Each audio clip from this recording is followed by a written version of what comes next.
Paikou Sare, gal paingal labangal, nantungalinde paingangal nanda ede ya paile. La salmina on, lando sidong e jam, nokukal kawon dong, e kajodor dong, onong e wondibe mong, e njatigibe mong, e musibbe mong. Nandir don non, ande, c'était un peu tardé, comme ma petite... une heure de temps de retard. J'étais un peu occupé. Donc, j'ai retardé en route à travers l'embouteillage. Donc, mais ce soir aussi, on va donner beaucoup de choses et beaucoup d'infos. Et qui va souligner quoi de neuf ce soir encore. Quoi t'y connais? On a dit bouinoga. Mais fallait te andugol woko ombo ni Paikou Sare. Tananaki. Vous êtes les bienvenus. Ce soir aussi, nous rouhel taille. Donc, il y a un défaut. Et si gaboui, no telenton, no andir don non. Mais non, kadi be fallait te testugol. Ndara kombo ni Paikou Sare. Kombo ni ben. Kobebi yobe no yennu delang. Walla no fala comment tout de filles mi jabo be walla billah ko waton ko fola soutiner. Mais est-ce que Paikou Sare a de temps pour vous répondre? Mais non. Mais juste pour vous encourager, c'est pour vous faire comprendre que je vois ce que vous faites. Rien ne m'échappe. Donc mais ce soir, Paikou Sare va vous dire bonsoir. Et pour cet effort aussi que je vois aujourd'hui, Paikou Sare et les soucis de Mamadi Doumbouya. À côté de Kindia. Quand il y a des lions, il y a des cons et il y a des forts. Aweli langande. Kandara tawa donga mijita. E jako ani ni Mamadi Doumbouya. Kofi di réseaux sociaux. Jama mijite anditon. Wolando yo déplace de Conakry à Kindia. Wana fi accident jiwa idinde. Ko ani nimo woko fi réseaux sociaux jidi. Oh, il met en garde. Omba wata en garde. Mamadi, je t'avais dit, tu minimises, mais tu récoltes encore. Parce que ce soir aussi, ça va te doser. Ça va encore te taper. Parce qu'on sait bien qu'est-ce qui fait mal. Hala musibe kulon et mapunde. No ba o Mamadi Doumbouya. Konna Mamadi Doumbouya yari Kindia. Ça vous n'a tout simplement. Mihala nino mosu seta yal tugol ender kapitanga. Dans ce sens, Mamadi Doumbouya, c'est un manipulateur menteur. Bien entendu. Connaît le phonéo, hollo ou une stratégie de vata marsude. Mamadi kominga la masu setaya de Kindia.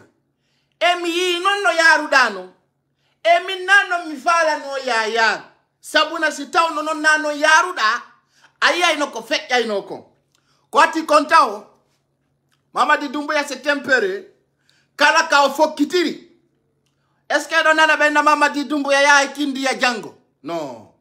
Onanata Mamadi Doumbouya kala ka fokitiri joni ko tuma o hewto yo yimbe be ganda imotom parce que ko bondo be wi bondo kamungum e towude bondo on o ƴuwoto joni non en yi Mamadi soi-disant Kindia wo konnu nabi mo wo ko fi conseil des ministres on andi ko wiye ko ka frontière ça a beaucoup donné parce que les gens qui comprennent j'ai dérangé l'État. Parce que l'État pensait qu'ils vont passer par toutes les choses pour m'intimider. Et j'ai montré les stratégies sur place pour leur dire que Ming, Andi, il y a des manipulations soi-disant, il y a des manipulations de Hulbinabe. Minno mi holli betao, mimmo be woni da utude on mi soudaki. Étendit territoire Dakaron. Parce qu'il faisait semblant que il a doudé do yimbe, wombe menda utude et mena samen. Donc, ben, ko fenande, ben non, hein. Je vous dis, hein, mingondo, on a dit, mais on a vitre filmé. Ko fita goddo, yiwi na pay kunsare no soudi. Wala sko kanko feƴƴi do. Jamais plus jamais. Mimi hollu be taw si be da utude la ngawa do mimi souda ki mi aka frontière mi holla be terre à terre. L'objectif était bien. Donc, kala ko nantudo mbawdum, mingondo kay Dakar do, tout va bien. Donc, Mamadi Doumbouya, si tu penses à cela, tu te trompes. Mais on dit que non, j'ai reçu des notifications. Il a dit de Dieu, mais non, min problème, on a mis love man. Min, on a mis love man. Min, mi alada ou de vire, tu vois, non. Donc, min si kono on do yaru de ande min on wata lan trompude. Détrompez-vous là-bas. Donc, vous êtes les bienvenus à Dakar. Et je vais vous trouver à 154. Attendez-moi, hein. Il y a un handicap. Si vous le business commence. L'affaire de TikTok commence. Toute une personne qui prend un engagement. Si vous avez 50-50. 50-50. Handicap dit itido. Si vous avez un et wata photo. Si tu as 50-50. Parce que la handi handicap dit. Kala yudo la guinée do. Woni mido anduma wandi min kono yimbe be inda wo mido bungi mi bunga kono ngalla tagirila mi jabata penal di argol de na pay kusare franchement je suis ton fan tu me plais mi be pintina kay dun na chuan pay kusare franchement je te regarde en Guinée et franchement tu me plais mi hacha kay slam gunelima yari ya pay kusare ara wadi hande kadi mi deko na kala ndo tira ila photo na ini mimi fan comme fan joma fan joangondum parce que on dit do fiku da min confete donné awa comme ngandi comme non pas de temps mon accélère boum boum boum boum direct maentum e ngawja are pigi di ngeen doza ko andi tingol betum ande kadi kala yidola wino fala me wadu photo mi yeddade si tay ko occident yuruda wala dalle pe kon ko lagi ne yuruda waden do photo Jabata. Ça fait la cadeau mi déconne. Hande, nyala ntedo. Parce que ça y a des petits photos. Anabi kama Mamadi Doumbouya soit disant que il a andila. Il a andile ko bepale. Anda pa ikusare. Mi jabata. Parce que be oui. Comme be ki ma yitere. Adanta manjo ditan. Ano mi fami dunkadi. Haray ko welcome dans la situation. Donc, je vous mets en garde, je comprends votre stratégie. Donc, Bouyaraido, il y a ta photo, il y a un paille kusare, kanini ki amini ki asokim. Jabatare. Ça soit clair d'abord. C'est mise à l'alerte 15 000. Johnny non. Il a un arde, yeuten fi comme Mamadi Doumbouya. Yahikon kindiya. Musi bang. La veltano adi kubia. Veltano kala gido paille kusare, no kukala ka uwontiri. Ben sa wa ali wa horema awa ai wa goddo go sawili awa ai wa goddo mo Allah wa ina wa ma ama poto musibbe an wombe la ndarde o saydo wertane ta hore mon ay do ndaru de modda ko woni kon feddude wo mo kala no déplaçade kono Alpha Jo Darawi wo parani do pari e parani do e dunki be wana go tum paroto kono mo kala e faale mum hare Mamadi Doumbouya Ajara ma yahudado. Ardo non mi yewtama sabuna min. Min gonday lando Alpha Condé fiya. Ko min indi mi harneti aduna. Ha yalta wowla kadi. Tawata awawata fankude. Parce que min kami frappata ton blogger jo Guinée goto wata hewtude dum. Min mi ala anniversaire, mi ala comparaison, mi ala neddo wondo lan comparago. Soydo buy hekka inde ande ngayo da mi daratabe. Parce que j'avais dit, Sawawa alita waude waorema, awa atawa paikunsare. Toute une personne qui me déteste, qui parle mon nom, ça qui cite ton supérieur. Mais oui, ça nyuni, iti bimbi aki ki de figopdo, andu no wodi ko burma. Si alla le burnima, watatarto mo burda, mi gerde tay sofer mi gerde yam paranti. Paikunsare, ngal paingal la bangal, nantungalinde paingal nandaide ya paile. Sergine ser compatriote. Mamadi Doumbouya akindia. Ko atita hewtude ko bataillon militaire o yadi. Sabuna, il était dans la sens d'affrontement. Harimo huli hata beata kumo kalawol, je l'avais dit. bataillon militaire. Ils n'ont pas fait sortir les vraies images. Mais ce soir-là, Paye Kousare d'abord va vous montrer les vraies images. Mamadi, Anabardi, Agnerefe, Jama partage la vidéo au maximum possible. Mamadi Doumbouya, Beo Yadi Ben, Hinoburi 5000 militaires, Yaogotun Kindia Konakri. Combien de voitures? Combien de pick-up?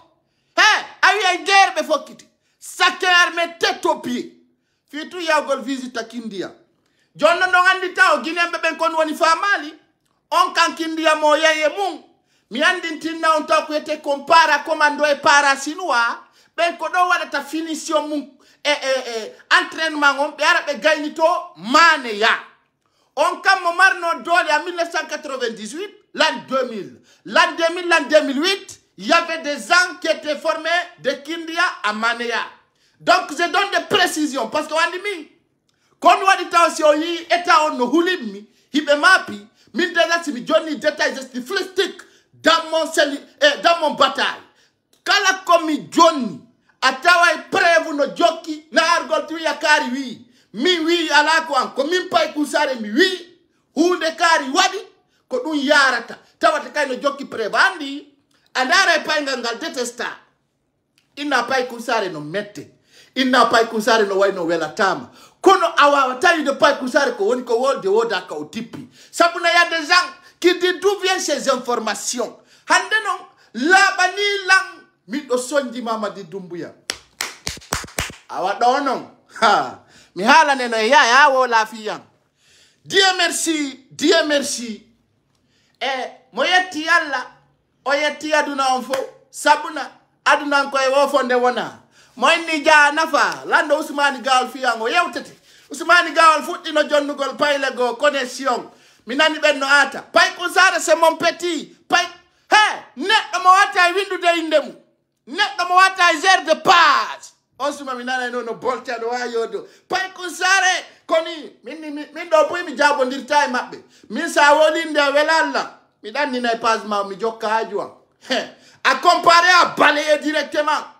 Comparer, dégager, automatiquement, déconner, débarquer. Hande sarnen konakiri, kwandir tano jibi, na tuka TikTok kundara.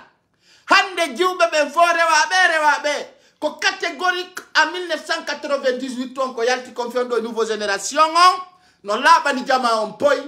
Hande sanati ka TikTok sinawa no mai de ben wo ka kitir do ni poatiri mung. Je suis belle, la vie est belle, je suis naturelle. La gina wantino Brésil sans se rendre compte. Ça y est, hôtel Seraton, hôtel Noum, hôtel Poul, mianda one. Hakune ala jula tato. Sanati, moko basi yeye ding hôtel ji. Sa yi bui ko turuazen dal ya tata. Mingala ma. Sa yi hôtel Seraton et Noum bui. Oui, ay do vala parce que ki kala de bui ka kateration jodoto.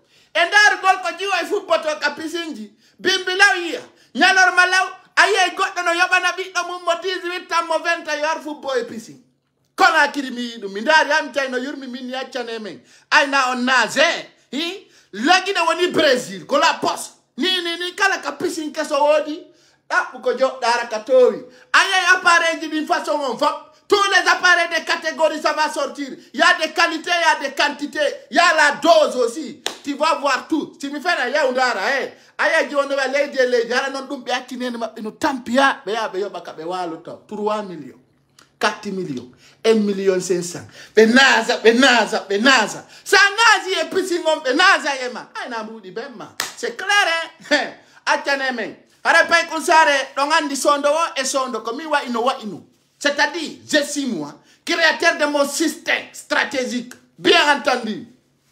OK, Mamadi Doumbouya Huliredu Mapi Feundo do Sabuna son partage ni lango vidéo anga webi 1000 partages ça bouge encore, je vois beaucoup de soutien. Ce soir, je vous montre d'abord l'arrivée de Mamadi Doumbouya à côté de Kindia. Mamadi Jama Ndare ko Mamadi Doumbouya nabori kon Kindia regardez un bataillon militaire. Ndare dodo Jama. Dole ko petit parti goini. Ça c'est un petit parti. kono les vraies images en réalité be yaltinali dum do ndare ko yade mun ko Kindia donc entre non Kindia Conakry entre Kindia Conakry et puis il n'avait pas mis alerte au Yahay Kindia on va miner et puis je vous dis de Conakry à Koya faut puis système ndare hakuni mo nyalla ko dum do woni mo légitime wande mo Kindia ndare do jama dum do taw no duwa udutugol gite Guinéen bebeng ndaron tawon ko wana don ko haalanede ko dum woni nder ton entre Kindia Conakry don andi ko veyaje jel be yadi don andi no sac V8 wal ko jel consommateur oh c'est un drogué un bandit qui ne calcule pas pour le bien de la Guinée joni non hewtugol makko Kindia wana fi ko yimbe may telimile de wana fi ko yimbe wadi accident de wana fi ko cuudi liba hondu mapini Mamadi Doumbouya premier makko parolon minno mi halana ma minga Alpha Condé mi hulali na mi hulata na anka zéro yeso zéro inutile tu es zéro on va miner partager dans la vidéo maximum hewtu go no Mamadi Doumbouya parce que hande pay kusare mo wuti do ngon si be jodi ka conseil de ministre ko pay kusare be darata ndebe yalta ko pay kusare be darata dans leur vision pay kusare be darata bureau de conseil pay kusare ministre de la sécurité pay kusare habitat pay kusare ni kala bureau monatu da si be birdi be dara e pila fongo be sika ko mi woni tipade ni ko mi won chef d'état major on fewndo kala kanatu da ender Conakry woni auto woni bis bisi je do wala woni vea kala kanatu da tay pay kusare non dare kandel pale ka salle d'attente na figi be no jogi siga koy jama hibe sokki kanopi ko be yabe ya Mamadi Doumbouya pay kusare avait dit ça aujourd'hui Johnny comme il wadi ya télé ala dole hande comme une petite espace FM petite film FM petite Gangan TV grâce à nous aujourd'hui il y a des Guinéens qui parlent nous sommes des blogueurs nous sommes des influenceurs donc comprenez cela dans le regard de fi kulol Mamadi Doumbouya ngol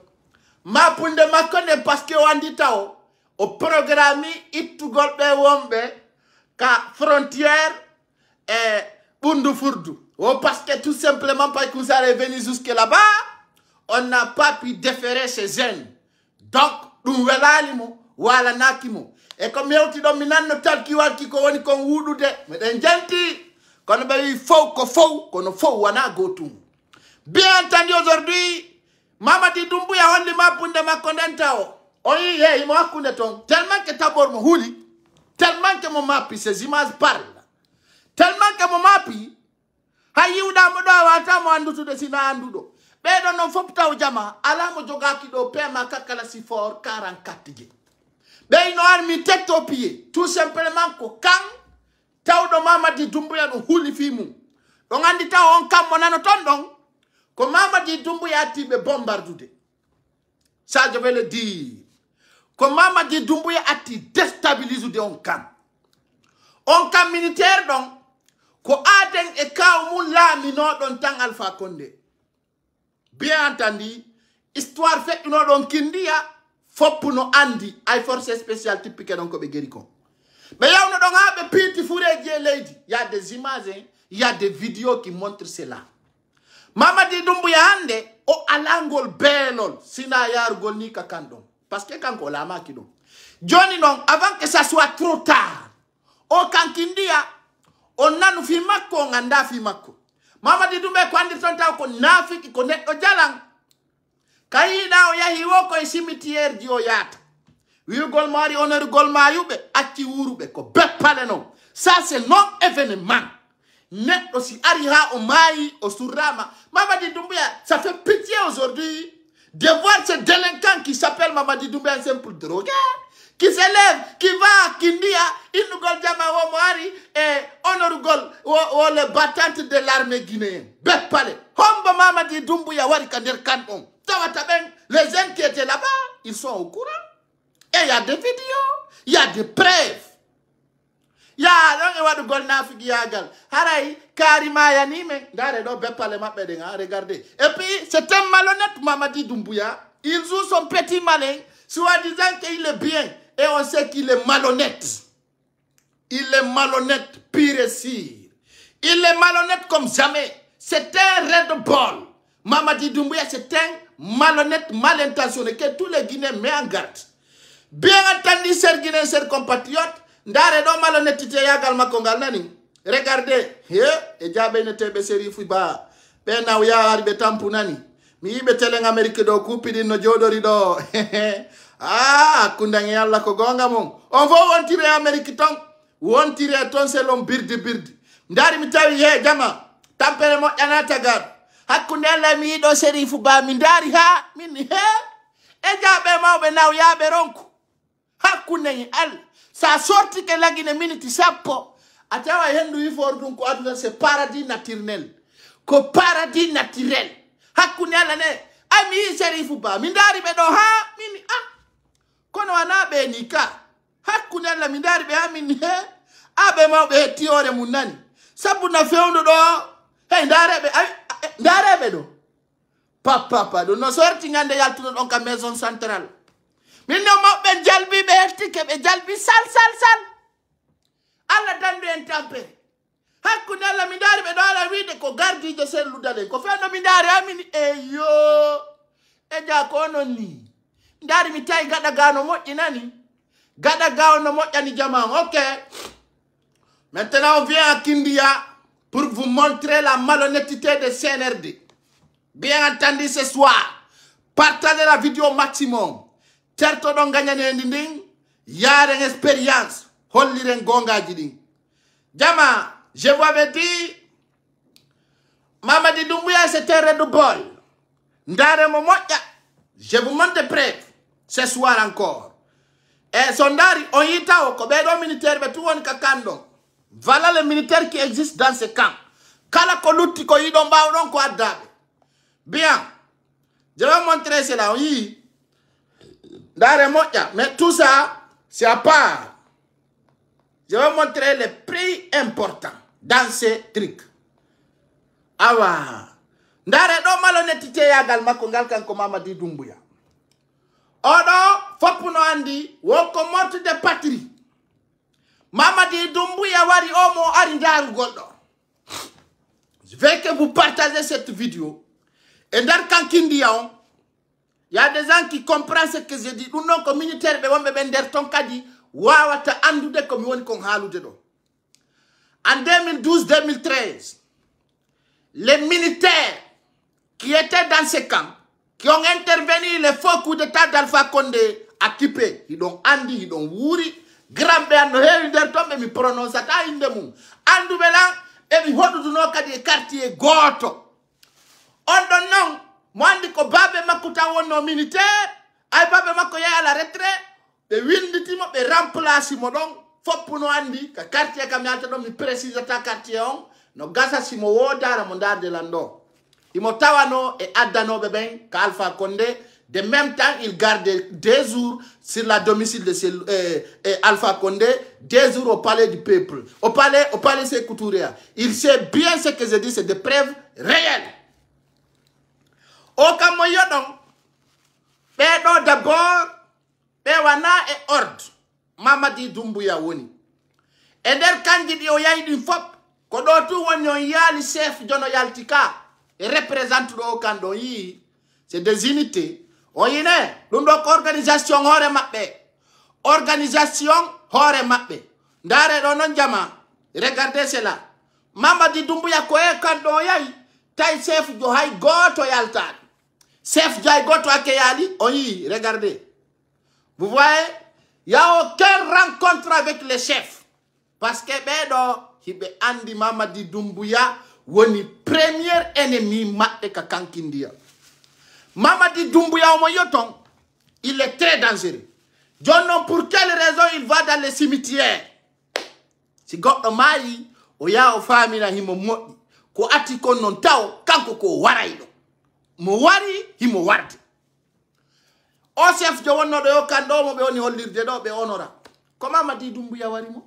wari ɓiɗɗo makko on telen kankan innomo kaw foppu noon c'est un léger français ay ɗum gasi kam militaire wonɗo ɗon on foppu no andi fewno ɗo vision Mamadi Doumbouya on c'est comment déstabiliser le camp de Kindia. Comment déstabiliser cette camp. Nous donnons Jamanko wonu très vigilant. Fita waw déstabiliser de au camp. Parce que ande mosikude o wawi maîtriser de camp di foka capitale. Et aujourd'hui le camp de Kindia, vous savez, Mamadi Doumbouya a manipulé Alpha Condé pour récupérer toutes les armes lourdes. Mais les vraies pures formations des militaires dans la rapidité dans l'armée guinéenne quand Kindia be buri wonde. Jonon comme inatang, onon be wombe donc, soyez prêts pour ne pas qu'ils vont vous détasser. Alpha Condé a tenté de vous détasser parce qu'un jour, selon mes sources, quand on wari on chef jo, on vit une si celle l'oudalen yaïka élection au ganique, au John na sécurité, goto même attaché l'oudalen à République de Guinée. Peut-être les gens qui disent c'est à cause de ça qu'il était assassiné, mais les sources vont sortir un jour. Andeno Mamadi Doumbouya, vision Macron, objectif Macron, c'est comment détasser cette camp. Hertugal Macron Kindia, hay discours militaire au Awali Wadde. Soit disant, j'ai venu vous rendre patrie, j'ai venu vous dire nous sommes ensemble, j'ai venu vous dire vous avez mon soutien. Mamadi Doumbouya, Timang. Arrête ton magouille. Arrête ton manipulation. Ça ne marchera pas. Donc, Mamadi Doumbouya non yotukol mo Kindia parce que mon andi si pas kusare yidundo on frappe le plus fort possible. Johnny non, Mamadi Doumbouya il dit. Donc c'est pas moi qui le fais hein. Vous allez voir cela. Vous allez voir. Vous allez voir cela très clair. Très clair. Arno Labani Ondo Poi. Mamadi Doumbouya, vous allez voir ici très clair, c'est un malhonnête. C'est malhonnête. Je vais montrer maintenant avant que ça soit trop tard. Oyido, vous avez vu, parce que là, c'est lui-même qui le dit, c'est de suite Guinéens qui ont fait sortir. Mamadi Doumbouya, commune Yaltini. Bien sûr, tu avais reçu un bal. Et au palais Mohamed V, et je sais bien aussi, tu as reçu des grenades. Donc, source claire. Johnny n'a fait le programme pour vous faire oublier ce système. Il a déplacé un bataillon de militaires qui a financé plus que 5 milliards de francs guinéens. Carburant, déplacement de manger. Tous les trucs, parce que nous avons des Maliens, il y a 5 milliards de francs guinéens au financement d'Erdon, au déplacement Kindia. Pour les 5 milliards de francs guinéens, what we 5 milliards, what we plus francs guinéens, what we déplacement, parce que pour 1000 personnes. Fille au Gol Kindia. Ils ont aussi armé tête au pied, Haïzar de combat, et Yadiemou. Haïzar de combat. On va mener, Haïzar de combat droguer, bébé, Yadiemou. Mais dans cette stratégie, je vais vous montrer des trucs. Mamadi Doumbouya holli. Haray owadi pay kusare en garde. Ah Mamadi Doumbouya ko dono faire ma boni. C'est là maintenant, je vous montre la Guinée dirigée par les réseaux sociaux. Comment est le président dit? Comment est l'ami Lady? Parce que ande ko pay kusare woni cosmer mabbe on. Ko pay kusare woni e dozu de pouce be akamir. Ah, Mamadi Doumbouya holli. Je mets en garde. Au précisant au sapilan quoi en fait. Adi no waka sarlu white jinyo no de balde andi minni on fimu gol ba pingi moja. Minano sarlu white no hocho de balde no wada birdire. Je vais vous faire rapatrier. Minni il a fait. Parce que la ngala ni be tapa ni be kollum. Nyande kala be sulu nyiri ay fi Sénégal. Si mi do ministre jomi bebi na mo vrai. Be andi. Be susata mi ngay ambassadeur do consulat nyande kala be me inani do Guinée wala be fanna ni Guinée ko billahi wallahi tallahi kayalta donc ka wuli kat très chaud parce que ça ne pagaille pas si donc fala wada do tête morama yon ça c'est le roi des doses, c'est moi qui vous dose, c'est moi qui mets fin à votre dictature. Mamadi Doumbouya dit il met en garde à Paï Koussare. sur tout ce qui passe sur les réseaux sociaux. Mamadi Doumbouya, comme une trou on arrête. Johnny Bouiwo lay pular kapale sabu pay kunzare. Alla toni fidengal pullo futa. Jama. Mamadi Doumbouya no prépare des divisions hulbini dans la République de Guinée. Alla tadullato. Wara be fala wargol conseil des ministres di yontere kala be wola wonde soso.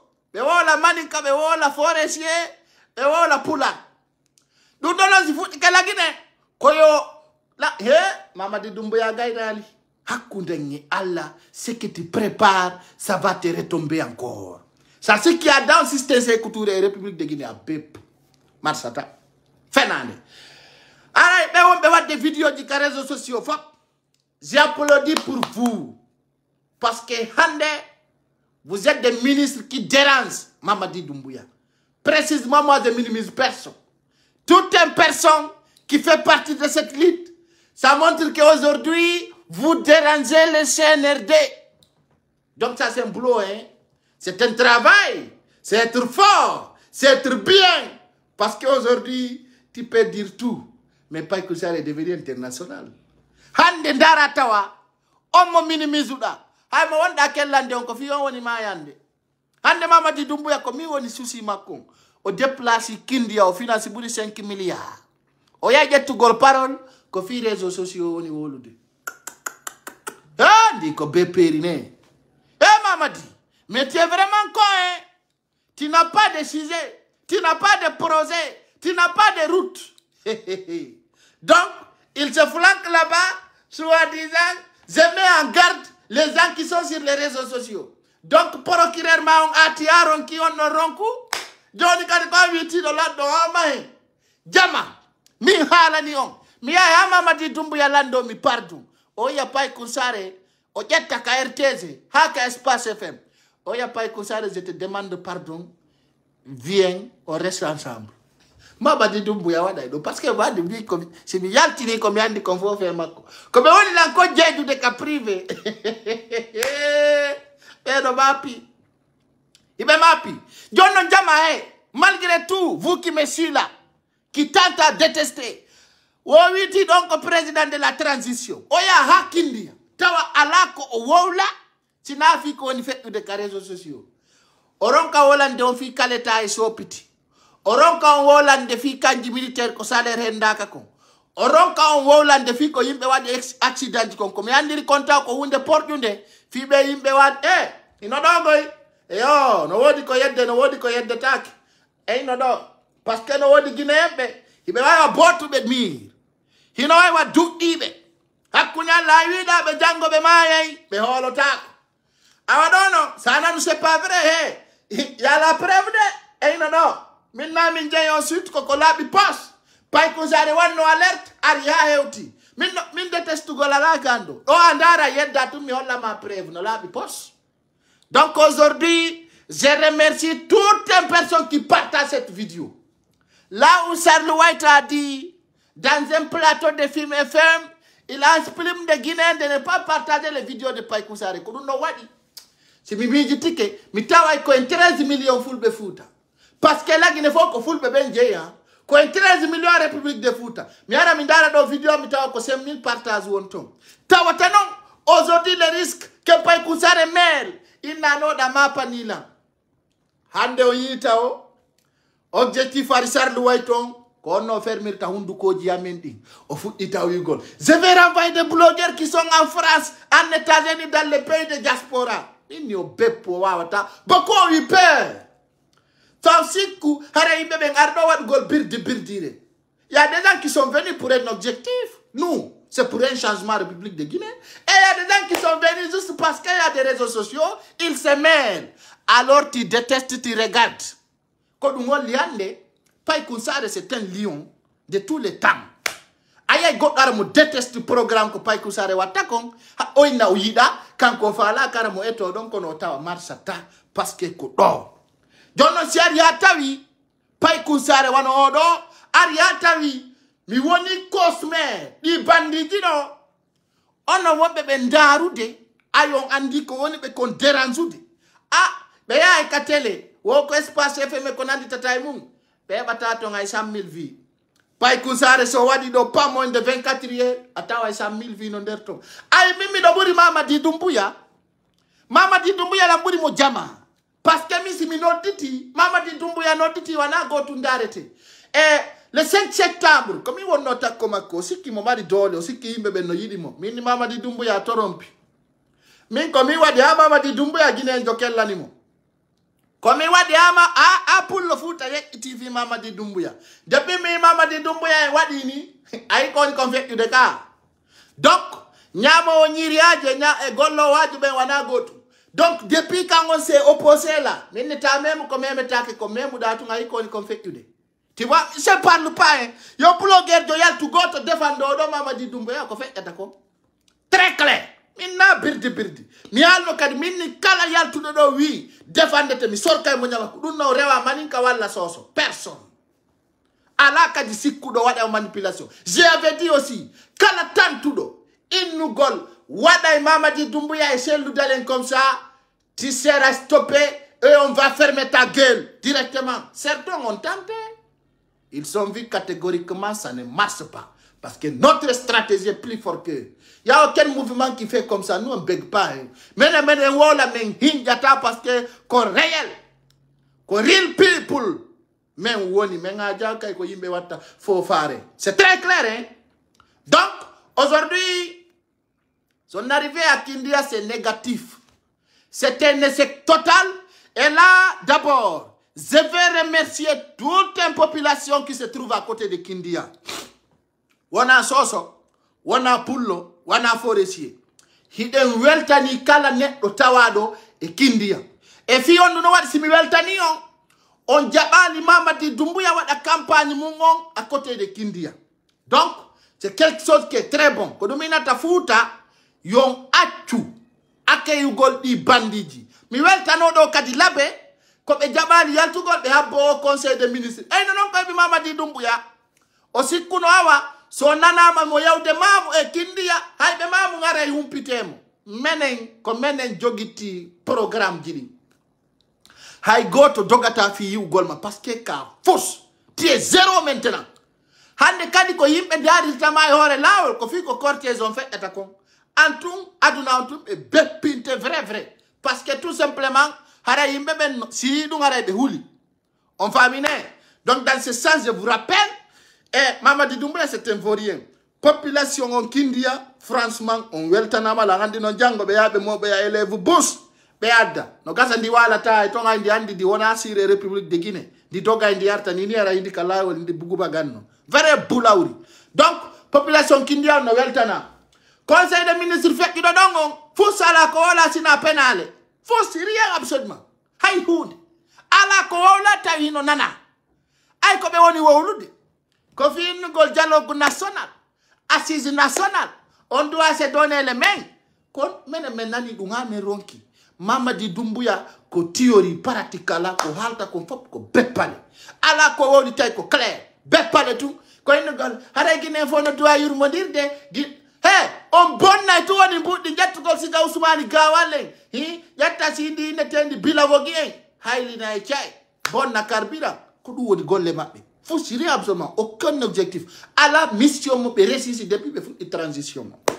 Johnny non. Et y'a eu président Mamadou Cellou Dalein Diallo. Sabouna be oui. Bourdoma sino Burma reconnaissent. Et président Cellou Dalein Diallo à côté de l'États-Unis, Muel Tani ke Jama en Amérique. Wallahi billahi tallahi. Il y a des gens andi. No wodi ko hundu ko wawlata.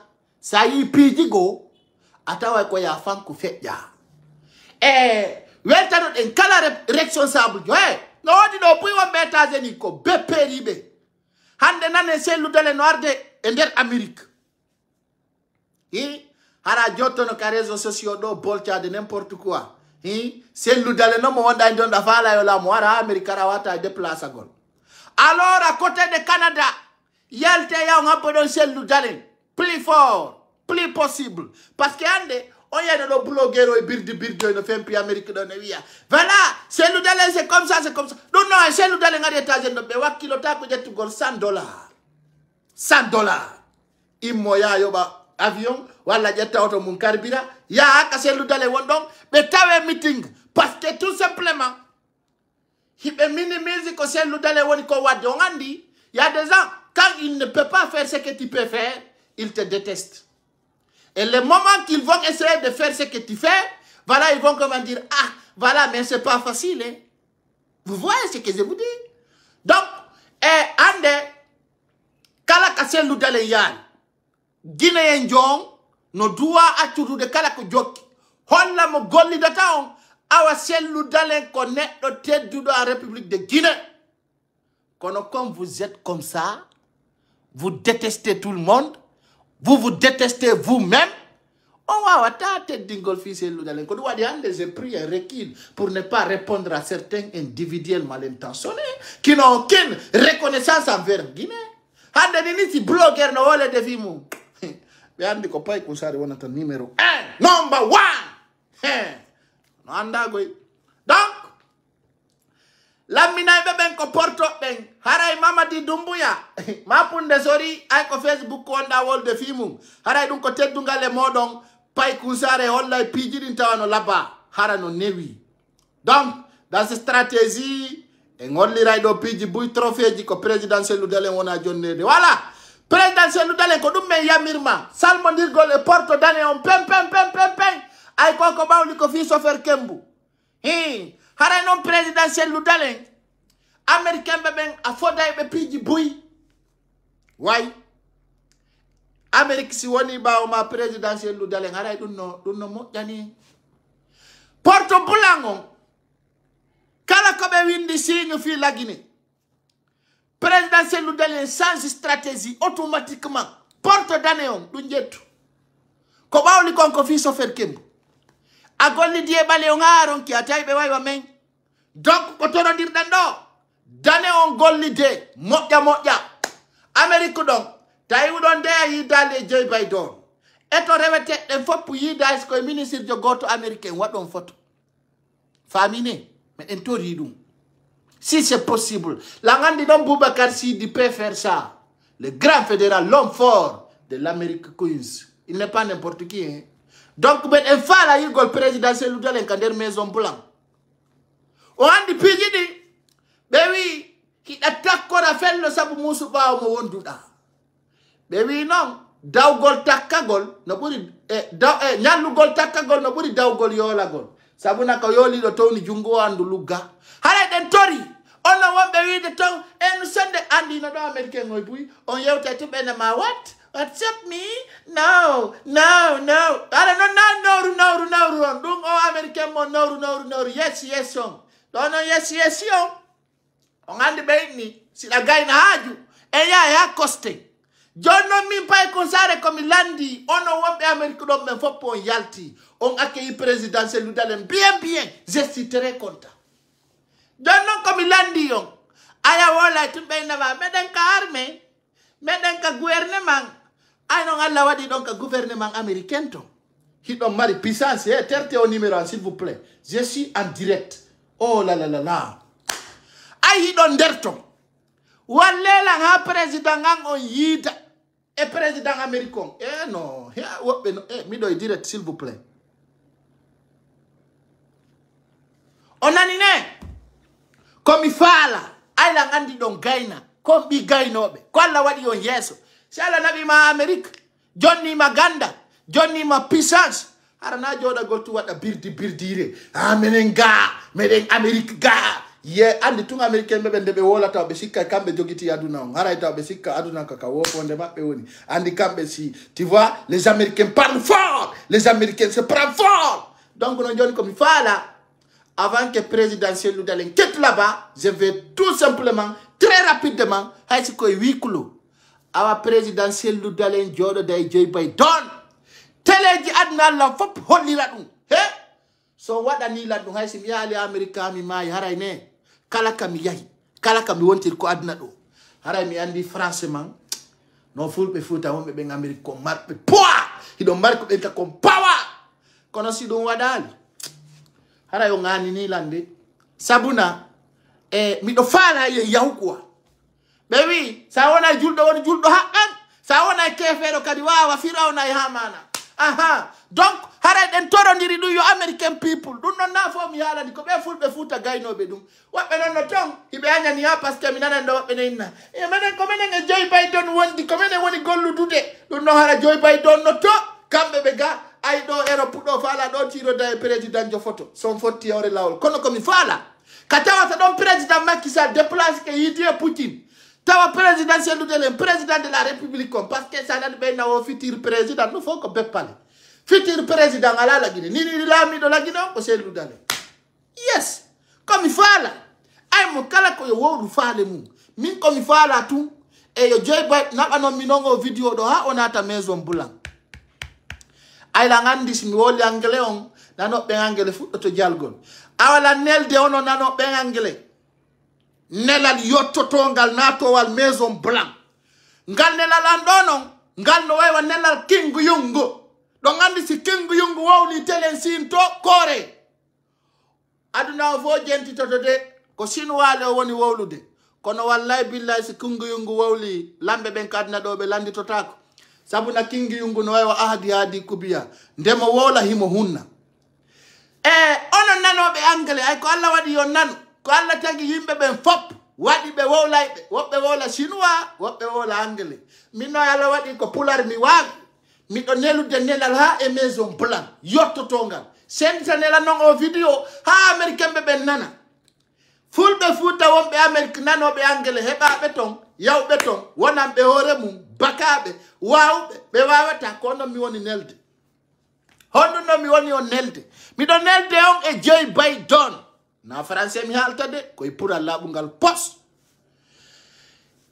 wola ne be fulbe wonbe don yo be walla nan presidentiel lu dalen e Joe Biden be jodo dani Joe Biden jodo do presidentiel lu dalen jodo do hash ko be witum bonjour ko dum don mi faala la ngandi le simitori ke on do faale am on wa wayla wadande hido wa ka wawata dum no tummi min dal yo korambudi minna yo nabang Ameriki minna yo wat na fus so wala ni landundong mingare adna on se haray se clair so wada ali no he haray dey ma pini lanani sabuna be wi afala wawde wa godda jokkaym haray ko dum haldu den telen Ameriku do haray militant bale on dudde yide dum haron ki haray ko falde hande ko yo je ay be kafi wo ka bloc libéral hibe kafi nderto hande siko Afrique do si nama président Macky Sall mena mede way rewde rewete den fop présidentiel lu dalen yide makko siko embalo rewadata e 2 minutes arabe yidi honno non présidentiel lu dalen iwrata do o jawa do 8 heures de temps de vol ha tele New York hara ko jindingol mo e nder salji militant et sympathisant ya e maison blanc imme inno onon kadi he on faala yo laddo Amerique on e laddo mo on yidu be wada tinde tasande non ko non ko wobbe go quoi awola tinna benama welafi be wela yidude mo weli yidude kala ko yida go no inna welafi ko pepale ala ko yomba inno anna satama asa wawata dira don aya yin koy no fuddo awola na be goddum tumbe ndama c'est pas facile non wela yidude kere kanko na on neddo ko dum gine wadata miami wonde min nabe WhatsApp quoi hay min go mi wela yidude quel quoi me do be voate la yidude kono si tu es important quand tu viens tu peux me voir awa ko torondirde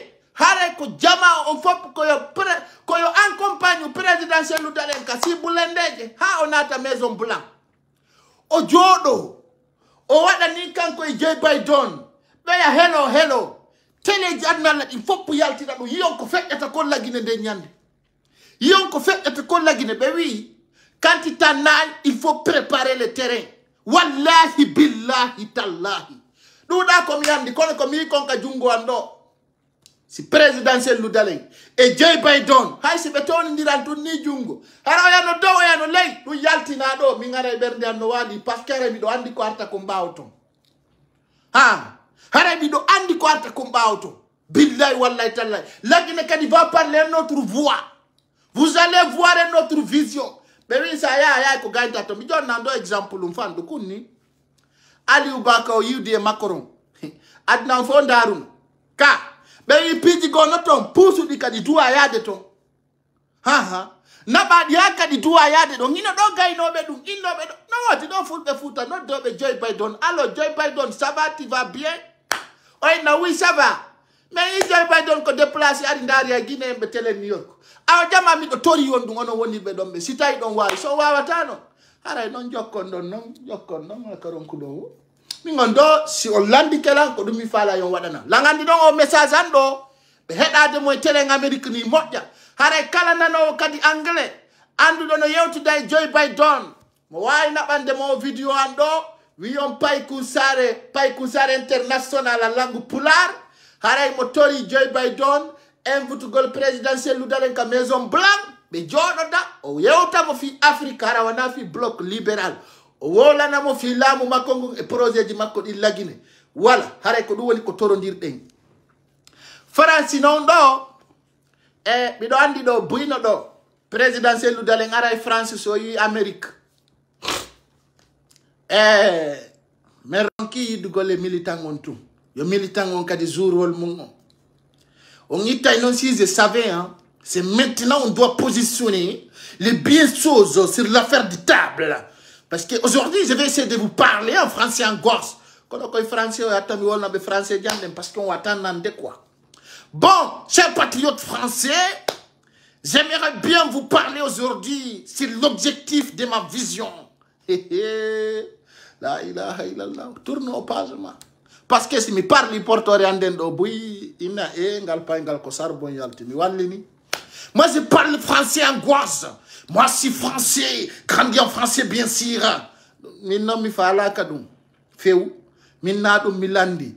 Voilà, nous sommes diplômés de français, donc on a étudié en France.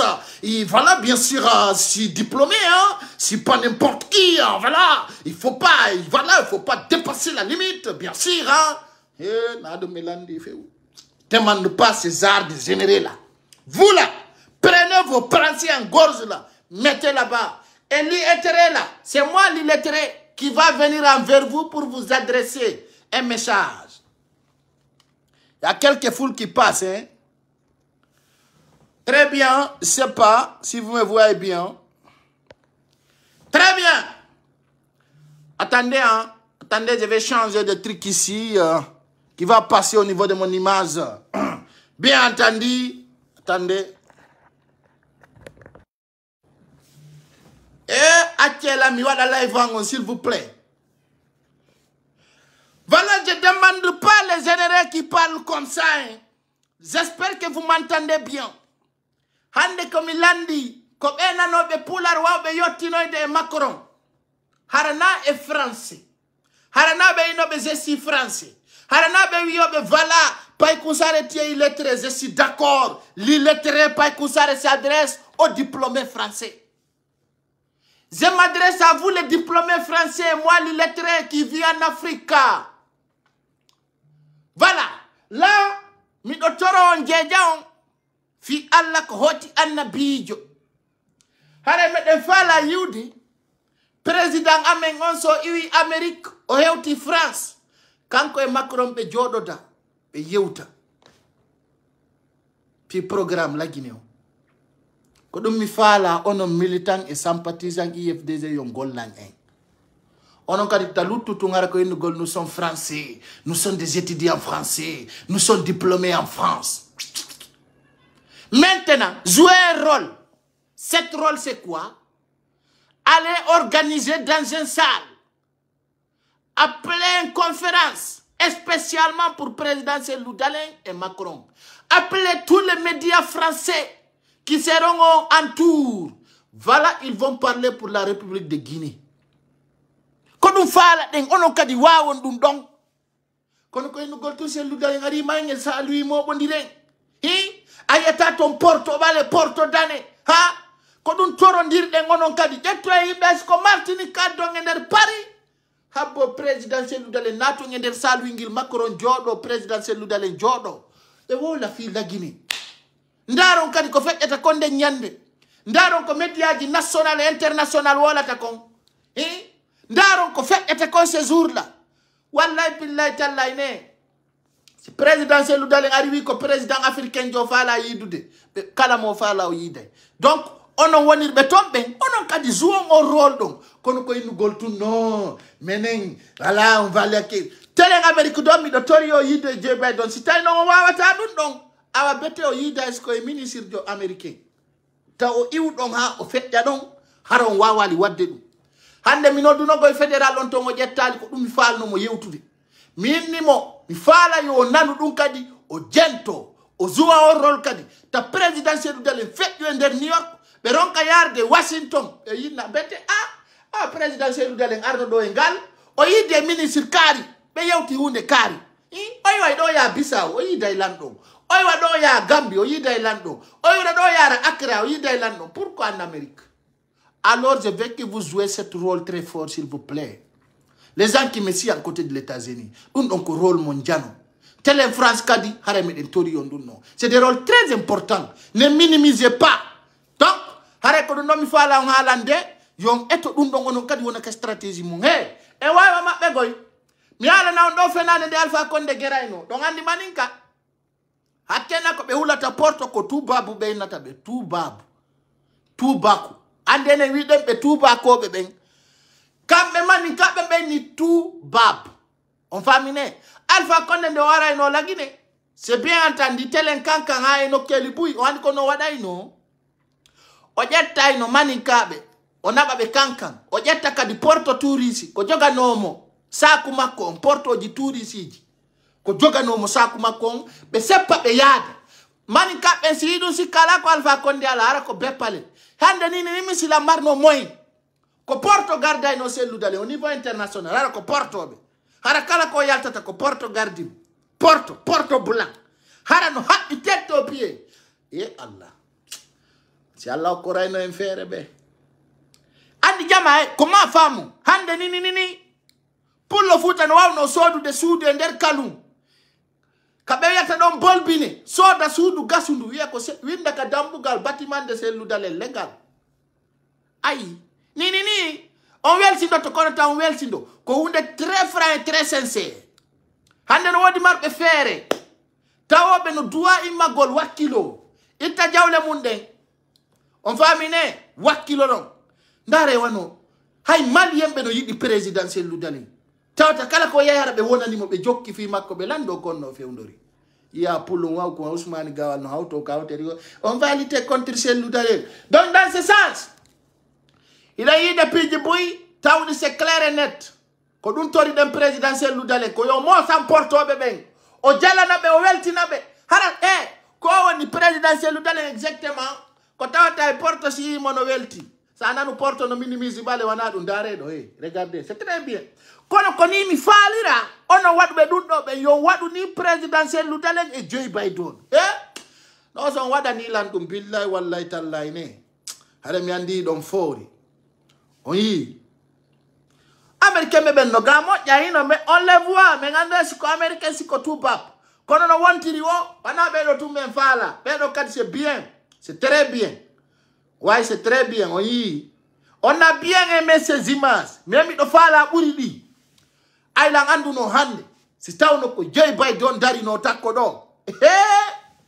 Tawno ko Joe Biden dari no takko do wala ko onno de Orlando Amerique mo be nata George Bush wadu hara ko George Bush kana on Amerique lamino hara skondari no hara no c'est bien ono kay go mi minimisamo mais ami anda ko gollata kono foye mum mi ngondo mi do fala yo Americain be mbatto hara na be jandu be dedi tout voilà c'est bien ça dans l'évaluation. Donc on voit tout ça, c'est très bien, mais voilà. Hara Milanda, quand si gabe garde ta présidentielle dans des arts comme ça là qui vont être son garde-corps. Hara kala ko yai, quand si gandu do utiriba ndare, aya de muru, aya keroro moduru, ndare no mari dole, no mari poids. Bien, on aime bien voir ces personnes là derrière chez nous dans alamoto la Guinée d'Os, très free. Donc on apprécie beaucoup, je vous dis, hein. On minimise pas, on apprécie. Voilà, c'est ça, ces gens-là, j'adore bien. Hara non ko dum do mi fala, yon wadana. Ministre jo américain, ou bien Joe Biden en personne kanko e présidentiel dale be darorani be jonni dira juude nanon non ko feccata kon nanon ko fewndi kon e sare kona kirinde ay jama ko non yarata parce que ko non duwa yarude taw minimise haray don weltana ono wakkili be fow haysi ko Obama goy haysi ko hombo tigide yo présidentiel dale kanyu kadi o yidu benno tubbe jodo be yewta France 24 yaltina foppu yaltina ndare wiya présidentiel dale yawno Amérique de o yiduno e lando on ton bien o yayi Côte d'Ivoire o yidi Alassane Ouattara très bien donc kadi foppu yo wakkilo quoi il faut dum non kanko présidentiel dale kanko tum o wata wadde dum do c'est vous les fédéral c'est vous des hommes de bonne volonté qui ont des relations voilà bien sûr qui peut faire cela hala ko do wadi million awa ebe ni wo selu dale va rencontrer Obama voilà c'est ça que je vais entendre non cette année là en vidéo maximum parce que au vidéo no doit yade ha be nana mo vrai o do woni gollo IFDZ won do citoyen simple dans l'IFDZ yidu do selu dale no doit jouer un effort on andata non pour comme yala ni on kondo parce que tout simplement o yai la jodi do ara la watti do lo kumfuru wasi kun kono no min mi wawa Ousmane Gawal de holla on do joni Ousmane Gawal no wadi vesiro jala aron ko min la do parce que wobbe ndare kun do lo kun andota kumfuru wasi hara ko mi halata kon hibe minimise kono le son joui on effort est ko Obama o yidi c'est bon hakundani Allah raje ça me fait droit au cœur l'essentiel yo yidu tout e cadre do américain wona be yewti goddum be signi be kasi ça va faire de boom. Jama. Nebon inu de Ousmane Gawal feti. He? Kono seri fu ba hetti ke de jama. Dare be. Be hetti ke de. Hakkunde ngi Yalla. Dare. Non, c'est bien ça. Vous voyez? C'est très bon. Oui. Voilà, comme la minta présidentielle l'udalen, comme mari jawle. Gollu debe, pidiri sansa joni. Voilà, c'est très bon. Et no lando. Voilà le président de la République india no hakke kindia. Lando no Amérique. Ndare dumbu ya sino mari miri lando. Ay ko du millionnaire ka debi. Parani do pari e parani do dunki wana gotum paroto oila ifujo no ardini to sori e pinkaje yeso president lady din cellu dale imo America ka jalbi galabi poi hay mo rotta ma do e tapi ya nyamay huda do no jinda telen kanyum kindi ya tono jolo jalanno na lawi na ndiya no yari nduggo a jawdi to jodi tonno wola comment faire quelle solution pour aider la Guinée on doit se donner la main. Chacun regarde chacun dans ses yeux. Poro, nous n'avons pas la lady. Chacun regarde chacun dans ses yeux. Quand on va dire, Jama, il faut que les Guinéens savent. Le président de la République, c'est Loudalé. Ndare ndi jolo jalarida. Ndi wiete ndi dumbuya. Ndi hake to e kanji. Ndi doga andi ngule. Ndi dogi no andi. Ndi dogi no andi siku de korezo sosio ngadi di development.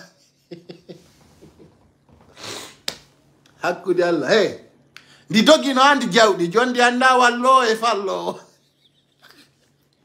boy wo holak tu vois regardez cela président Cellou Dalein zéro stress oy ko duwadi aba wuri fankino he dare mo jal kabe tippi don de fono du Cellou Dalein do hebude de sappo la Guinée hara so fokiti andara tawa otoje de Cellou Dalein jogiti hara gouvernement on alade kala sous stade joda de takomaji oyne c'est ça dare do moji ngabe tippi do ay Obama ko ender de tippoto c'est très bien quand je vois ça je dis non c'est magnifique hakunde Yalla tu seras satisfait et content hey darude hande mo tippo ko arabe udita bafede do si dumbu ya yidu ngo wata dana gol dun no way jara sude dumbu ya ka der wonki nyande non be dumbu ya yi Cellou Dalein Joe Biden no jodo di be de nyande mo way warta go kono nganda ko dum minni fi Allah rewe te e fo sino way wonde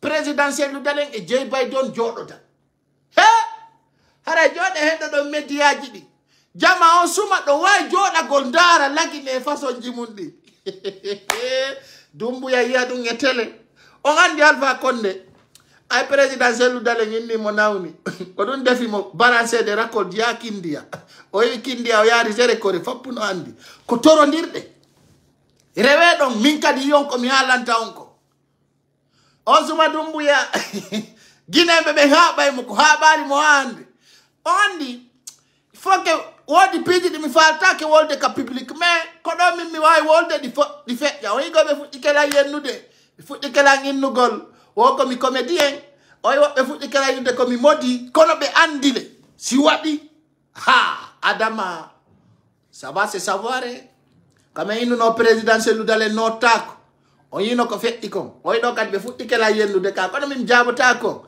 parce que ko ɗo mi ɓuri o ala ko ɗum torondirɗe voilà discuter avec les américains noirs c'est bien ala ko ɗum o yiɓe jonna ga présidentiel ludalen torofeji c'est clair hein vive présidentiel ludalen vive toutes les personnes qui l'accompagnent o yine neni ni ay kamɓe taw ɓe ngalɗi wonɓe ɓe darde ɗo ɓe ngalɗi gas partagez la vidéo au maximum possible partagez haray non jama mi andintinna on non taw ato en yeltitade ka Ousmane Gawal haray ɗo gandi le 16 juillet 2022 ɓe inni urgence alerte kanko woni Damantan Albert Camara ay mi yalani o Mamadi Doumbouya il a financé 5 milliards de nos francs guinéens pour son déplacement à Kindia. Donc, haray non andi donno kanko Damantan Albert Camara o yobi 1 milliard francs guinéens fi yo heɓi koynete ko liberté provisoire. Donc, ɗum ɗon on hara information c'est très clair et propre. Information très claire. Mais oui, Damantan Albert Camara bénéfice de liberté, donc provisoire, il a payé 1 milliard de nos francs guinéens. On a donc jetta don en notage. Donc jetta don en notage. Kasori Fofana kanwo yobata samakala et sobe yobata pipiru. 0 francs à la base, il paye rien. Donc si donc gasi, haray not danom mi donon Ousmane Gawal. Ato en fait de dimpiji don mi andintin naon Ousmane Gawal joni ay vesiji de wondi wattade non don non kadi bengu makko appelez-moi sa femme elle va venir ici voir jama hakkunde mon Allah ndare Ousmane Gawal no watti veste froissé do nyobbi Ousmane Gawal ko vesiji o kadi go yo wattoto di hawrantama ko drogejo kadi ndare mo jay jama Adama, Allah dande como ya gale. Vere bula feti. Oyi, veson no kurwasi. Veson hinondare. Oyi, vesto on hino furwasi no nyobi no wadi ni. Ni wat. Hindi epikadi ender photo. Imasaki butongo burdindin. Ko don ta wuri kirdo de nder photo dare do jaba imo foti imo soki buton je dolo kyon burdindin ni dare do on yi buton dolo kyon imo soki burdindin ni dare mo jay halega dare ko sirundu mo e pi chemise wondo nder himo soki burdindin ni oyine semison ndare moja dum kadi vesturu ndum hada ko okkado do indu nyobbi cende den fo tous les deux côtés sont froissés ko do ngolli o feti hay ka habillement makko no holli il est devenu fou très fou donc ça montre aujourd'hui dans ses propres yeux ça montre qu'il est devenu fou ndare moja benguma no duwa ndarde sida yaltude sita yi don wondi si tawi do on nantondiri tout va bien entre toi et elle vous devez vraiment se regarder dans des yeux parce que nous non hawni tuma ministre do yalti tano watti semisi hara do hara e jama hara ko ni o wadi sem tamborto do hara mo wadi semission saki buto ngomburdindinni Lundo fono watai de kono mene merre marke. Ousmane Gawa. Hay mimi wat tortani. Ganjaman. Ko sellu dalen faala da tindagol. Me yaltina e piji madi. Yo laba ne post affaire bandi gine yagal ko jokkuda ko. Ay tuka bandi ginere. Nyande kala yaltuda me yey defettema. Alaba awona propre. Tu es vraiment vilain encore. Ndare haju jama. Ministre jo yaltara ko ni wattori. Ko sirru furu asidu ay. Lagi de ala cadre. Akide Allah. Do yurmi jama. Do yurmi vrai. Yurmi yani piti. Yurmi ata c'est pas la peine. Hakune yalla. Vrai birdi. Vrai birdi quoi. Non. Donc dans ce sens, je vous rappelle, toutes choses qui arrivent à la République de Guinée, ces cadres maudits comme ça là, ils sont responsables. Donc, monsieur Belandar de Osaï, donc, Wakila Gol Moya, Fiko on Kongar ka République de Guinée. Très fort. Satendi no arde Moya non. Kander Lady Tong. Hare Jama on yo mobiliso, wona forte, wona très courageux, andi ton ka ditelenka kanji tong, benantondira de. Benantondira, oyi Mamadi Doumbouya ku bataillon militaire o yadi o Kindia. Donc, no wawa tanko dadis fokutu no labe. Hare Jama on yo andudo. Et rien ne va au sincère. Hay kander pale o yi système e no be gardi rinderto. Lundongo yi jonon ko andirto Mamadi Doumbouya na o légitime. Ko woni do ni fendo do ni wana o légitime fus. Ko mi wadi sabo ha o tipi kazar de combat. Be jawni moy auto wal blende balewal. Galle kala ngandi secret magal bus. Mi ara kadi détache gol piji magal bus parce que wana e vrai blende o jogiti. Gal auto angal woni e mum ko auto wal Alpha Condé kono wana vrai blende parce que ko Dubai woni kangal moƴƴina wana vrai blende ko Toyota Land Cruiser blende faux blende moƴƴina den Dubai ko de 50 addanoɗo ministre be buyno jogitinode wana vrai blende o jogiti don de parce que le vrai blende dans ce monde ko Mercedes e auto je moƴƴinte en Amérique marque je mabbe dum ton donc Doumbouya sa sikki sa joni ke nder don sibe tappina tata haray préparo haray jama fop ko yo wakilo wona bawo présidentiel lu dalem tourner ji mabbe di fop ko yo jama on noto accite hajuji mondin wakilo don wono fort wono digne andi kango kadi lagine do e piji buyno fokkutude so yi fewndo do ni makanera on fo de i makanera en fop de i bawurien fop min non opposant clair à la Guinée. Luttuɗo on lagine ko neɗɗo goto ko présidentiel lu dale oɗo tun lutti fewno ɗo ni a nanata Sidiano wowla haray noon le 23 ro ñande no gay e tati so yi balɗe no feƴƴuno j'avais dit attendez so yi balɗe no feƴƴuno on avait dit et à Jenny Alpha d'être très vigilant sur certaines communications. Donc, on dit communication du gono derton. On dit communication du gono derton. Itawata kanko foni kemenge o wadidi. Sitawno ko Jenny Alpha yawno hali. Bese yayno ari tugolmo. Donc, on avait vu, bien sûr, que kanko et on a été Kanko Jenny Alpha et on Foni Kemenge ko Arifim FM, il y avait beaucoup de personnes qui ont avait signalé, il y avait des pick-up qui veulent chercher. Et puis oui, wara kanko Foni Kemenge ko ender saku be tumbimo, be nadi mo ender kofur, be yaltini kander radio ton. Siko gonga, siko Fernande, ko journaliste Film FM on dominani. Haray donc andi o wiete do Foni Kemenge. O arno ka radio Film FM.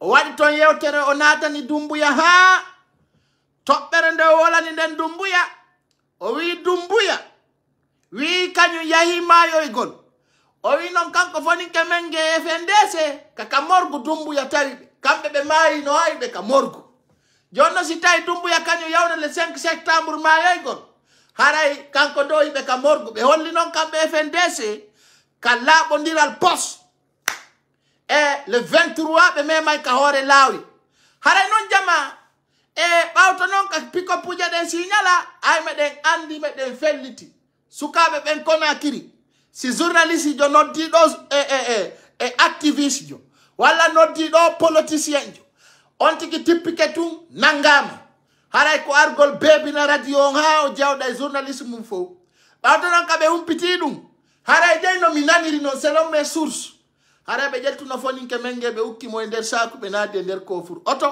be yaltinimo haray mi nodday non foninke menge mi landomo stay non ko no woniri haray ko min tande kadi foninke menge tawartu en radio don few parce que ni ka radioji be woni yade be ata ka yimbe be o yino de jande espace FM ka o yino ko feji don ko be yabe nangi goddo no manifesto no fi comprimé yo ye be hendi on tum be hocci mo be nade nder auto be dogini donc si tawi non joni be jetti foninke menge be nade nder sako Allah wadi on nangaka haray alhamdulillah rabbil alamin haray Aboubacar Souma kadi on yino ton ko gere be sediri ka nder plateau espace FM haray piji di lagine do ko do wadi atto hewtude don e wanno Jeni Alpha alerte minimum ko satti bilio fi o FNDC si be noddimo fi o wowlu ta wol fus rien absolument je l'avais dit sur ma page donc menelle kala tumbade do e saku yaltina tum men halayde ay don andi feedo be nangono Moutar Diallo bukki moy nder saku men haluno haray ko laabi pos très clair kala ko fetti ton haray no laabi allo langue direct go mi no ditete ok, haray ko raison on famine partage la vidéo ko yimbe golla no de ni yal directement donc voilà haray ko laabi pos si ari tawi joni journaliste be ben ko ni yarata birdi haray ko wakkilagol moƴƴa wakkilo vrai haray non le 23 haray FNDC on holli sama kala e sobeɓe memay ka hore lawol haray non ɗum no anini dumbuya wonde ñande ɓe aretay foninke menge kala wolo fi FNDC haray non foninke menge holli no woni sempre sabuna ka ɓe accanadi ɗon Alpha Condé wana Mamadi Doumbouya ɓe accanta haray ɗum ko teddungal guinéen ɓen wakkilagol moynima me yaltiyame ronki on yaltali ha ronkuɗon de ñande ronkuɗon wo on danninay donc haray présidentiel ludale no wadde tourné mum au niveau international o arta kadi ha Dakar ɗo o jooɗo si Allahu lanɗo on jaɓi ɗum c'est clair si présidentiel ludale iwi New York o yahi Canada o arti France o arta kadi ha ɗo Sénégal ɗo wona ɗo ha ko watta ko waɗa haray noon piji buy waɗay si présidentiel ludale iwi o tourné mum ɗo o hewtiti ɗo haray koye jama on habbo piji buy kadi feƴƴay on yey kadi façon ji buy haray la gandi wonini ni woɓe habbi no gasa ɓe ɗoyta joni kadi durée de la transition on par ce que ɗon andi on nani ko Ousmane Gawal tappi ɗo kon e ɓe préparay organise gol élection ɓe jonnamo ɓe faala on ɓe elmina selludalen kono taw hawju nani acce tun ha ɓe ficca date élection ji ɗi ndaron tawon ko feƴƴata kon meɗen humpa cour constitutionnel mo validata candidature selludalen o meɗen humpa on cour constitutionnel beppeteɗo e nder lagine nde ñande min holla Ousmane Gawal ko bandi guinére nde tawata kala yiɗo sooda e feƴƴa c'est très clair donc Mamadi Doumbouya gardi on wakkilo moƴƴata ɓe ɗano jamma e ñalorma a gardetake ka Lansana Conté gardaka a gardetake ɓuri Dadis Camara kono tappoma on woɗɗitakima haray noon yo gandu commandant Ali ɓe mapodi e makko nini ɓe aynirimo wa wofonde fewndo ɗo ni commandant Ali hay o hiƴƴi o moni haray Mamadi Doumbouya no ndara donc haray jama on ɗo yo andu ko sati kon no laati komi wi on kon ñande go wetay ɗo bum tawa Mamadi Doumbouya no wenga e Facebook kon imo jindine hakko dange Allah ñande go wetay ɗo law bimbi law nanon Conakry ɓe nangi pale on ɓe haɓɓimo ha o yoori hara ɗum no jinda ka Facebook no Alpha Condé jindinira ɓe wi kala ko waɗɗa ko nga hettay kala ko tawɗa waɗi nde ñande noon haray ko ɓenta ko ñalande goo haray nde nyande ko nyalande tawde ko ay Mamadi Doumbouya ngalde ay lando rasiro tako ko adna do Abura Alpha Condé bimbi wetay law tawa Mamadi Doumbouya nde nyande nano wowiri non tawa ay ino e jogi mayentu haray c'est très clair ta goto awju sa hawji tum a bonnay be mo huggani ke gebal mo rukanga e leydi haray lando lagine himo America présidentiel ludale kanko laami lagine du yo laban kala jodi do lagine si tawi le tum oy goy do reni ka Johnson dari wano Guinée ko be wonno ko wadde do poro para be sik Guinée fop sikko no c'est le 13 hewti aduna on bonay fop sikko no de nyande aduna wayli toto fo sikko no de nyande aduna wat ay raddu bol gono he e 13 hewti tay ko fi pay ko sare wona wolede e il est arrêté on a dit fait partie des plus les plus influents en Guinée les 13 ari ko fi selu dalen wowlete biye haray be arrêté mo be nawa mo be nyaawoya les 13 ko fi yombo wona no wowlede hay kander bureau ji la Guinée hay alaka tawata les 13 fi pay ko sare alaka Gegedu, Hayomu, Zerekore, Kankan, Sigiri, des 4 coins du monde. Alande nyande fika pa ikonsare wolak. Parce que chacun fait son chacun, mais connaît chacun son derrière. On a pimenté vrai, sont compris, voilà. Il y a des hommes et il y a des forces.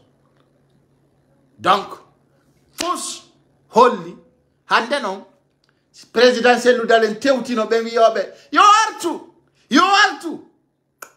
Hey, no yata. Oya wada na ontongondo. Hey, komita oyata testa. Mindara sino hupa. Yo, komena John tendara sino feta. Mana ntao testata. So ngati una bete minatoi. Oya ino feta free. Kona non don feti de. Dar non pa ngal sare de ronka darade. Mimi dar ne taki. Ay be darni lanta ko ministre de la sécurité on e bi accident direct mi darni take de min ko mi halta ko mi sudora ko ministre de wi do heewi leydi ndi ko ngoto mu wayliti ko alla so buy landi take ko mbo darna leydi sama kala de pijan ko wi ado no heewi leydi ndi konta oto mu wayliti be wi ton wo 13 morts sur place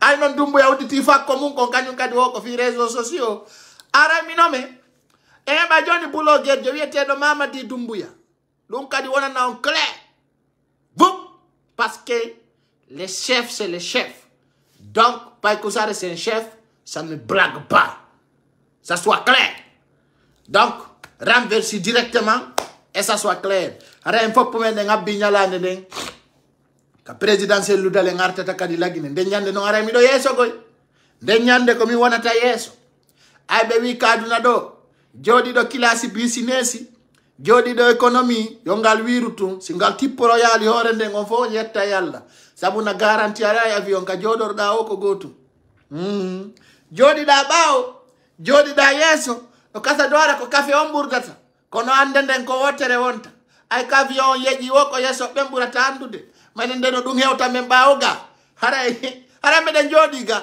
min do waya so wal woya be joddina ka hakundere hakkunde Allah minani go no mantano lande balde no wiyammi sa jodi ke kilasi business hara idareni no piji di woni wonirde min de garan ko mo jawali avion wolantado avion woni ko kilasi business jodida woni siko economy ay foko yadu na otoje didi woni yadu ka falda dana de wadanut hakunda yalla hara sa nani kilasi business ko satiko fusi seda ko sedi to wore ko fi café no nyame tewo e wulko sabuna wala ngon hala mo mai tamba na tali aljanna ona to yite hara yalla defi o sagol sabuna del leyde no wuli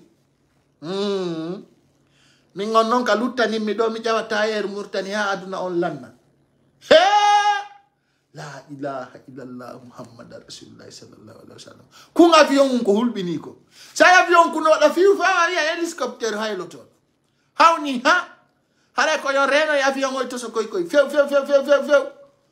andi bete si ko janal mi de balde do avion je no tipo e ndiyam mi anda si koy do le si koy filmu hulbini ha ala ko dum musidda on belandaru de sa jiri fo mi holla on piji kesi stratégie di kesi donc c'est ça Pai Kousa reste toujours Denimer et parmi vous ah bapa be ni en jokku sobe sabuna mo jokkali sobe gido e gagno jalaymo wakilo nani sabuna be wino be Pai Kousa ko tomatori nyami o be lubi ka woni acca debe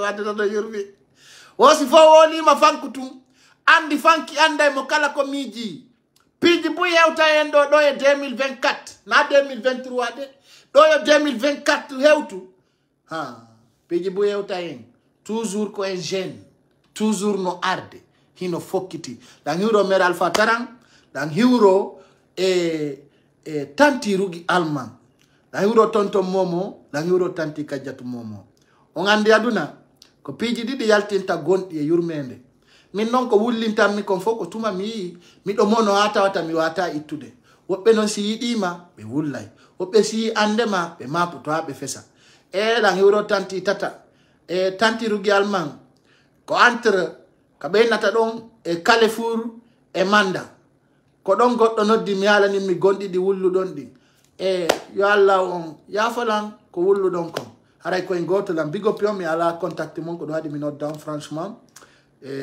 Yurmilan, vrai. Je vois aujourd'hui votre inquiétude. Et plusieurs personnes aussi qui disent, voilà, Pai Kousa, on n'a pas pu dormir toute la nuit, voilà, ceci, c'est ça. Donc je vois que ça fait très mal. Donc, ko Allah remi. Kala ko Allah mouyi kon dum wadai.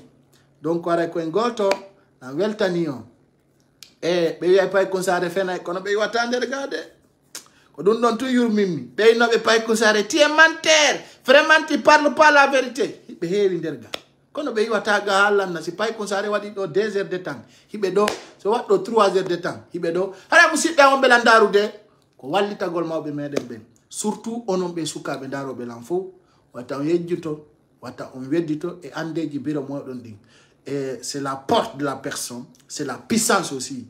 Ko dum don jonnata force biddo gorko. Ko nanu don combat ton confop sina Allah ko fenade.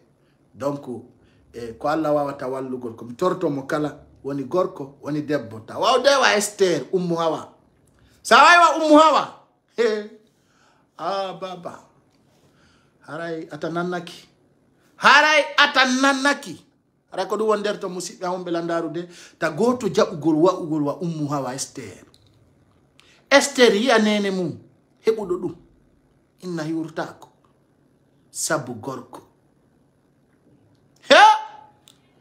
Allahu akbar akeno hulbini goy be wi kadna do ko hebira gere wo moƴƴa ko do wadi presidentiel dale wi kanko lamuta ko e gere kono ko tommen sakkitorta waday combat wuldo 4 république de Guinée do 4 haray ko dum haray vi presidentiel dale vive tout un citoyen guinéen qui vit à l'États-Unis qui est sorti pour accueillir présidentiel Loudalin. Et sans oublier de remercier le fédéral Boubacar Sidi Diallo, l'homme de Mamoun, et même temps aussi remercier Tidjal la puissance, un jeune dynamique de l'IFDZ, franchement qui se lève tout le temps. Voilà, sans oublier aussi un gars bien qui se trouve à côté de la France, Al Jimbari. Franchement, j'ai vu ton soutien. Ça me fait droit au cœur. Je ne peux pas remercier tout le monde. Non la porto rendende. Si mi woli porto on do hay France wa Hollande jotto ndarammi. Hakkunde Yalla. Donc voilà, je vous aime beaucoup. Que Dieu vous bénisse et vous protège. Et voilà, on se retrouve demain soir à partir de 20h. Et je m'excuse très fort pour le tardement d'aujourd'hui. Je vous embarrasse. Au revoir.